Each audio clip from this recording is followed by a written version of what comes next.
In recent years, the Elliott School has invited an exceptionally accomplished member of its community to speak on this auspicious occasion. This year has been an exciting time at the Elliott School as we welcome new leadership in October with the arrival of Ambassador Reuben E. Brigady II as our dean.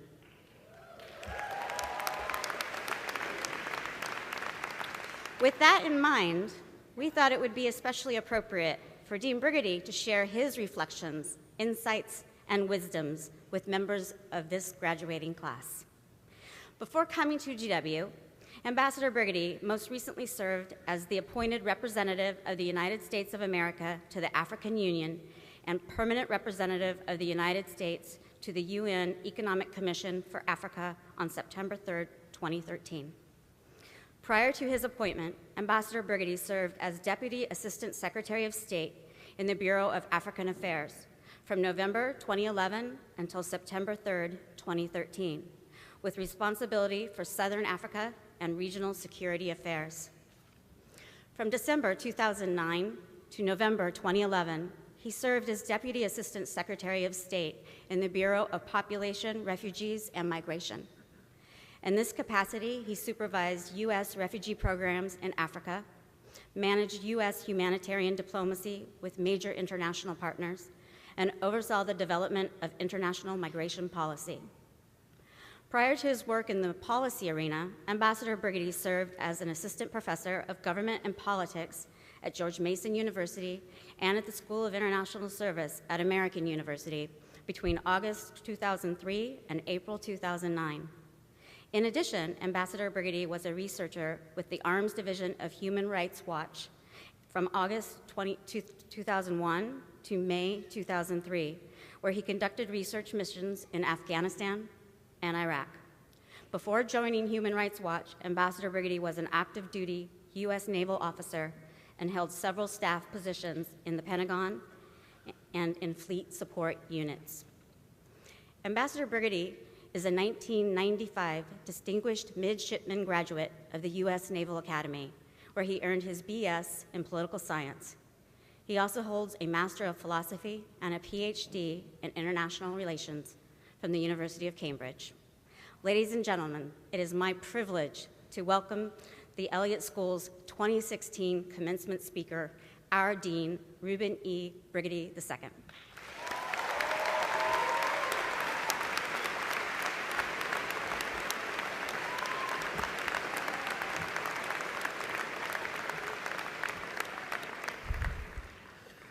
Good morning, and raise high the Elliott School class of 2016 from the George Washington University.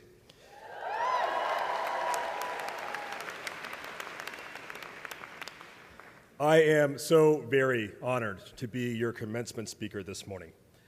You know, every school, every class of the Elliott School is special in its own way, but all of you are particularly special to me since you are the first class to graduate during my tenure as dean. I could not be more proud of all of you and all that you have accomplished, both individually and as a class. As we celebrate your success, we also know that you did not get here alone. Behind every one of you are loving parents, grandparents, extended family, and friends who have nurtured you and supported you across the years to help make today a reality. So, class of 2016, please join me in a round of applause to thank your families and friends who are here with us today.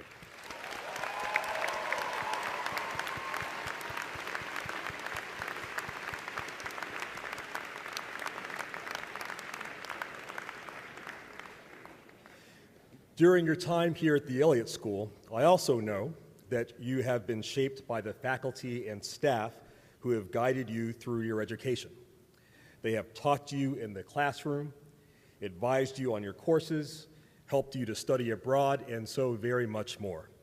So, class of 2016, please join me in another round of applause to thank the faculty and staff of the Elliott School who worked so hard on your behalf.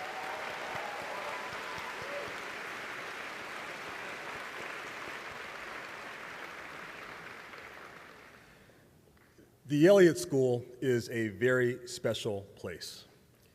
We work very hard to ensure our students have the best academic and practical preparation possible to engage in the most challenging problems the world has to offer. We take this obligation seriously because, as both scholars and practitioners, we have studied these problems intensely and we have worked in the field to address them. They are problems of profound complexity, whose resolution requires the attention of leaders with knowledge, skill, and character. Our mission, therefore, at the Elliott School is very simple, and that is to build leaders for the world, leaders like you. For example, as we gather here today, the world faces its most intense refugee crisis since World War II. I have met many of these desperate people in my work with the State Department. I have held emaciated babies clinging to life in a refugee camp in northern Kenya. I have spoken to village women in eastern Congo who were victims of the most unspeakable violence. Resolving this massive humanitarian crisis will take the leadership and courage of determined diplomats to stop the wars that have created this flood of humanity. It will take the dedication of aid workers on the front lines of the crisis. It will require innovative scholarship to help us rethink the entire humanitarian aid system, which is currently under unprecedented pressure. And it will require the compassion of ordinary citizens to open their homes, their wallets, and their hearts to care for these people fleeing for their lives. Perhaps some of you will take up the mantle to address these pressing humanitarian needs. Or maybe you will choose another course of issues to engage. Over the course of my professional life, I have been privileged to work in most of the career fields that many of you hope to enter. I have been honored to wear the uniform of a U.S. naval officer, and I have donned the field vest of an NGO worker. I have wrestled with intellectual challenges in academia, and I have wrestled with policy challenges at the National Security Council. I have represented my country as an ambassador, and I have represented American companies abroad.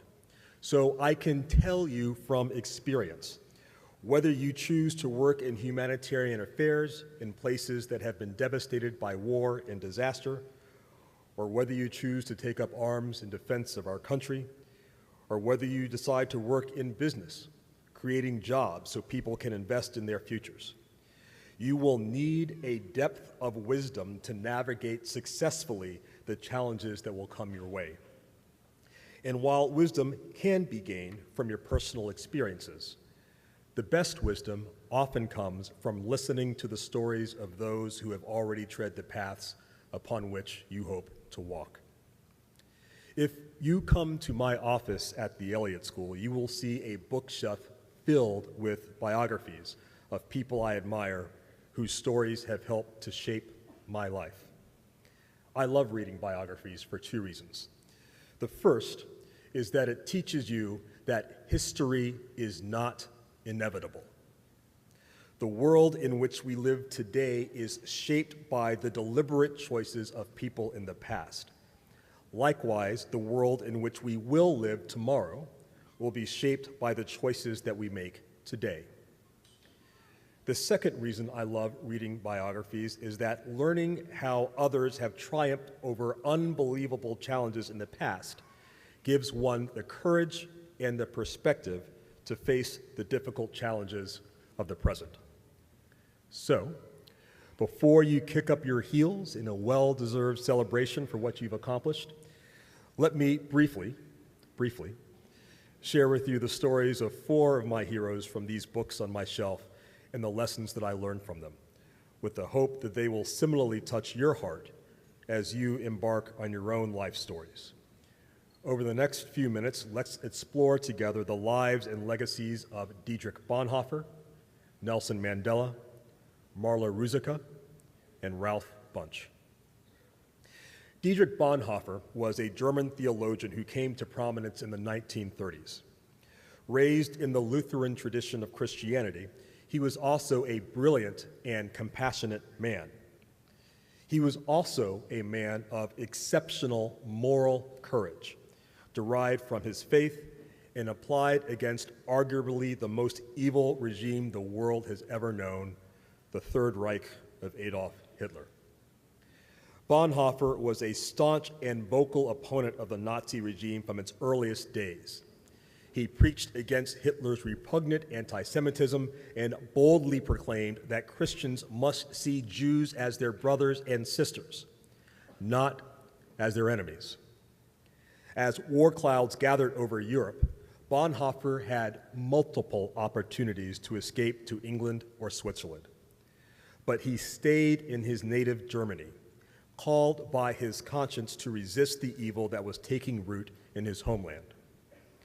As the Nazis consolidated their power and ruthlessly persecuted their perceived enemies, Bonhoeffer could have kept quiet about Hitler's treatment of the Jews. After all, Bonhoeffer was not a Jew himself, and he had nothing to gain and everything to lose by championing their cause. But his conscience demanded that he speak truth to power in the defense of the defenseless. Ultimately, the Gestapo arrested Bonhoeffer on suspicion of conspiring against Hitler. He was executed at dawn on April 9, 1945, in Flossenburg concentration camp, just 2 weeks before the camp's liberation by American soldiers and less than a month before Hitler's suicide as Allied forces marched on Berlin. I hope with all of my heart that none of you will ever face a challenge as grave as that which confronted Bonhoeffer. But I can guarantee you that as you pursue careers in foreign affairs, you will face moral challenges of one sort or another. And it will be in such circumstances that your choices will define your character. When you find yourself at such a crossroads, remember two things. First, making tough ethical decisions is hard by definition. That is why it requires moral courage. Second, if people like Bonhoeffer can muster the courage to confront unspeakable evil, then surely you can find the strength to do what is right in your own moment of moral decision. Next, let us turn to Nelson Mandela. Most of us know something of his compelling personal story. Born in 1918 into the Thembo royal family, he was given the Xhosa tribal name Rohilala, which ironically means troublemaker. And make trouble he did for the brutal and repressive apartheid regime of South Africa. First as a young lawyer, then as a freedom fighter, and finally as a political prisoner for 27 years. Mandela never gave up on the dream of full equality for all citizens. Thanks to the unrelenting struggle against seemingly impossible odds fought by Mandela and by so very many others, the once indomitable system of apartheid came crashing down on April 27, 1994, with the country's first fully democratic elections. And Nelson Mandela, once a wanted enemy of the state, became the first president of a truly free South Africa. This beloved hero, who spent nearly 3 decades in prison, separated from his wife and children, died peacefully at his home in Johannesburg on December 5th, 2013, at the age of 95, surrounded by family and friends, mourned by a grateful nation, and revered by the world as an icon of freedom and dignity. Madiba, as his countrymen affectionately called him, personified perseverance in the pursuit of justice. His defiant phrase, quote, "It is impossible until it is done," is one of his most famous quotes, and one that I hope you will carry with you on your path through life. Anything you try to do that challenges established conventions or that threatens the status quo will be resisted, perhaps even fiercely, by those who are afraid of change. But if you are convinced that your cause is just, don't let anybody turn you around. Persevere.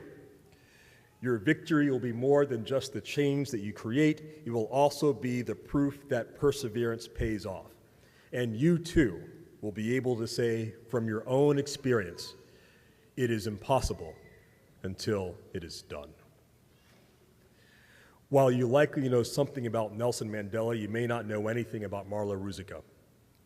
A self-described surfer girl from Lakeport, California, Marla was not much older than many of you when I first met her in an NGO compound in Kabul, Afghanistan in February 2002. She was moved by the suffering of Afghan civilians caught in the crossfire of fighting between the Taliban and U.S. allied forces following the brutal terrorist attacks of September 11, 2001. With nothing but a little bit of money and a lot of heart, she set out for Afghanistan to see if she could make a difference in that war-torn country. As she met Afghan families who had been targeted by Taliban forces or inadvertently harmed by coalition airstrikes, she began documenting their stories and sharing them with American commanders in the field and with U.S. political leaders back home. Eventually, Marla created an organization called the Campaign for Innocent Victims in Conflict, or CIVIC, to advocate for civilians that had been harmed in warfare. As a direct result of her advocacy, Congress passed legislation to provide compensation to civilians who had inadvertently been harmed by U.S. military action in Afghanistan and Iraq. I have never known a person with a bigger heart than Marla Ruzicka. Tragically, my friend Marla herself became an innocent victim of conflict when she was killed by a roadside bomb in Baghdad on April 5th, 2005. Marla Ruzicka was 29 years old. While her life was short in years, it was enormous in its impact. Marla embodied a stubborn optimism that even in its darkest places, the world could be made a better place. She inspired everyone who knew her, including me, to make her patch of the world at least a little bit better. Whatever field of endeavor you choose, whether it be business or government or something else entirely, I urge you to hold tight to the belief that you also can make the world a better place and persevere until you find a way to do so. Finally, let me share with you what I learned from one of my greatest heroes, Dr. Ralph Bunche. Born in Detroit at the turn of the 20th century, young Bunche eventually moved to Los Angeles with his family and attended college at UCLA. He was a brilliant debater and an excellent student, graduating summa cum laude with a bachelor's degree in political science in 1927 as the valedictorian of his class. He went on to study at Harvard, where in 1934 he became the first African American to earn a doctorate in political science from any American university. Bunche was an expert in colonialism in Africa and worked for the U.S. Office of Strategic Services, which was the precursor of the CIA, during World War II. Following the war, he was part of the U.S. delegation to the San Francisco conference that founded the United Nations, and he went on to be one of the UN's most important senior officials. Indeed, he won the Nobel Peace Prize in 1950, 13 years before Dr. Martin Luther King Jr., for his work in negotiating the 1949 armistice that ended the First Arab-Israeli War of 1948. Over the course of his career, he was deeply involved in other hotspots from Cyprus to the Congo, and he was also an ardent supporter of the American civil rights movement in the 1960s. Dr. Bunche passed away from complications of diabetes on December 9, 1971, at the age of 68. While I have been inspired by his incredible professional career, I have also learned some invaluable lessons from a couple of things that Dr. Bunche probably could have done a bit better. He came of age when most Americans did not know very much about the dangers of smoking or the benefits of a healthy diet. Always on the go, resolving crises around the world, Dr. Bunche, like many people of his day, was a chain smoker. And though he was a great athlete in his youth, as he got older, he did not keep up his exercise regimen. And as a result of these habits, this incredible man probably did not live as long as he might have if he had taken better care of himself and the world was deprived of his brilliance too soon. A wise person once said that you should adopt the habits that will make your dreams possible. So I have learned the importance of taking the time to exercise and eat well, even in the pursuit of personal goals, and I really hope that you will do the same. And if you're lucky, like me, you will have a wonderful life partner who will want to help you be as healthy as possible for as long as possible. And this leads me to the second lesson I learned from Dr. Bunche. According to his biographer, Sir Brian Urquhart, Dr. Bunche was a workaholic, committed to success as a scholar and a statesman. But he never quite figured out how to achieve what today we would call a, quote, work-life balance. Before the age of jet aircraft and Skype, he would often travel for months at a time to far-off places, away from his wife and children, as he worked on crises around the world. He certainly loved his family, and they loved him. But I wager that he probably wished that he could have found a way to spend more time with them. So, as you all pursue your professional goals, please be sure to make time for what is truly important, your family and your friends. Call your mother.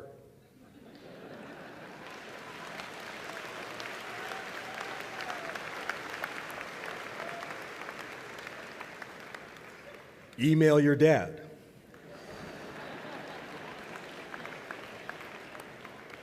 And as we say in my native South, spend some time to just porch sit with your aunties and your uncles, your buddies and your girlfriends, all those people who helped make you the person that you are.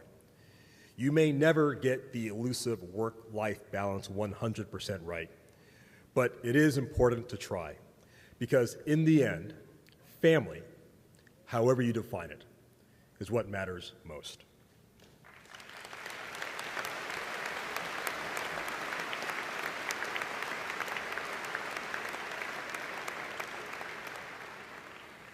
Let me conclude by saying how very proud I am of all of you. You have done great things while at the Elliott School, and I cannot wait to see what you do next. As you go out into the world, please take these lessons with you. The necessity of moral courage, persistence in the face of adversity, a stubborn optimism in the possibility of a better world, and the importance of taking care of yourself and your relationships. Know that we at the Elliott School will always be here for you, cheering you on, and wishing you every success. Thank you very much, and congratulations to the Elliott School class of 2016.